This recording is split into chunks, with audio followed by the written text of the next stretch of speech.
रामोजो भक्तों, आज मैं आपको सुनाती हूँ श्राद्ध की कथा, जो श्राद्ध करने के बाद सुननी चाहिए। एक सेठ के एक बेटा और बेटी थी।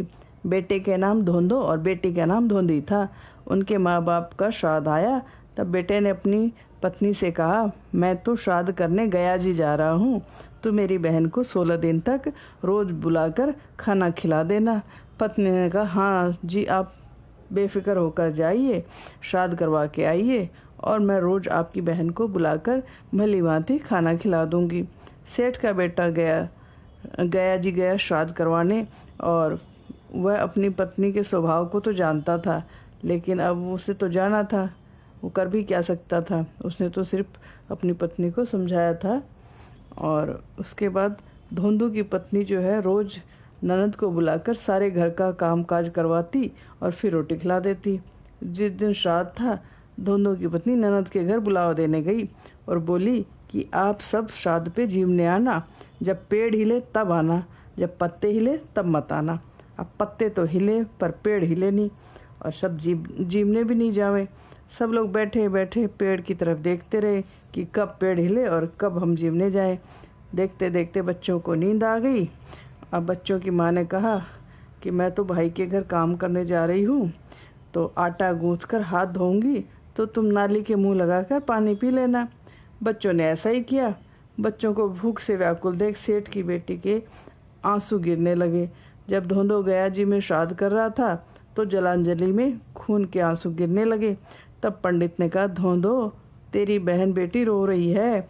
धोंदो तो समझ गया कि मेरी पत्नी ने मेरी बहन को रुलाया होगा।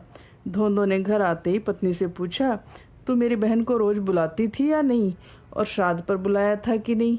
पत्नी ने कहा, अजी, आप भी कैसी बातें कर रहे हो, भला उसके पिता के श्राद्ध पर बुलाती क्यों नहीं? मैंने बुलाया भी और उसके बच्चों को आदर सहित जिमाया भी और फिर उन्हें विदा किया।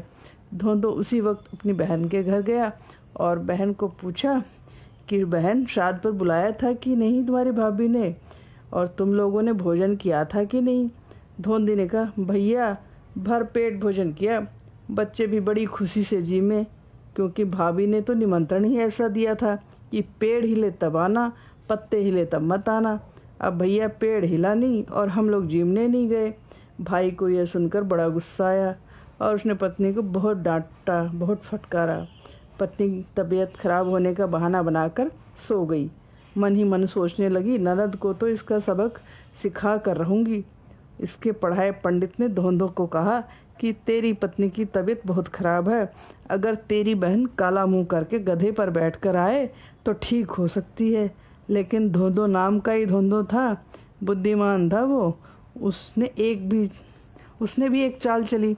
उसने पत्नी से कहा, तेरे पीहर में आग लग गई है, सो तेरे माँ बाप भूखे मर रहे हैं, तो उनके लिए भोजन की व्यवस्था कर दे तो मैं उन्हें दे आऊँ। इतना सुनते ही पत्नी की तबीयत हो गई ठीक।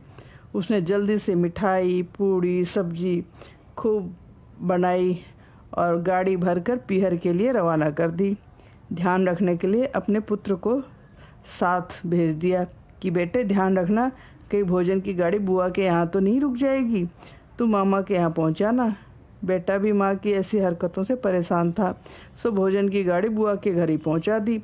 धोंदो ने ससुराल जाकर कहा कि आपकी बेटी की तबीयत बहुत ख़राब है और पंडित ने कहा है कि वह जब ठीक हो सकती है जब आप सभी लोग गधों पर काला मुंह करके उनसे मिलने आओ। माँ बाप, भाई भाभीयों ने सोचा, अपने तो एक ही लड़की है, अगर ऐसा करने से वह ठीक हो सकती है तो कर लेते हैं। वे सब मुंह काला करके गधों पर बैठ गए और अपनी लड़की से मिलने के लिए चल दिए। जब वे लड़की के ससुराल पहुँचे तो उनकी लड़की आटा पीस रही थी और बोलती जा रही थी, मैं तने पूजू संजा होली मर जा सासू और नणदूली। तभी धोंदो ने उसको ऐसा गाते सुन लिया। उसने विपरीत गाया कि मैं तने पूजू अंड कटारा, मर जो ससुरा और सातों साड़ा।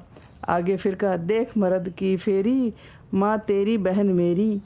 पत्नी ने सोचा कि अपनी बहन का मुंह काला करके लाया होगा, फिर के देखा तो खुद के पीहर वाले ही काला मुंह करके खड़े हैं। तब उसके पति ने कहा, घर में पीसे गौरी, आंगन में देख नागा की टोली। तब धोंदो ने नगर ढिंढोरा पिटवा दिया कि अपने यहाँ कोई बहन बेटी का जी नहीं दुखाना चाहिए। श्राद्ध में प्राणी और पितरों की शांति के लिए बहन और बेटी को ज़रूर बुलाना चाहिए। और ये कहानी आपको कैसी लगी कमेंट करके ज़रूर बताइएगा, और अच्छी लगी हो तो चैनल को लाइक, सब्सक्राइब और शेयर ज़रूर कीजिएगा। राम भजो, और अगली कहानी में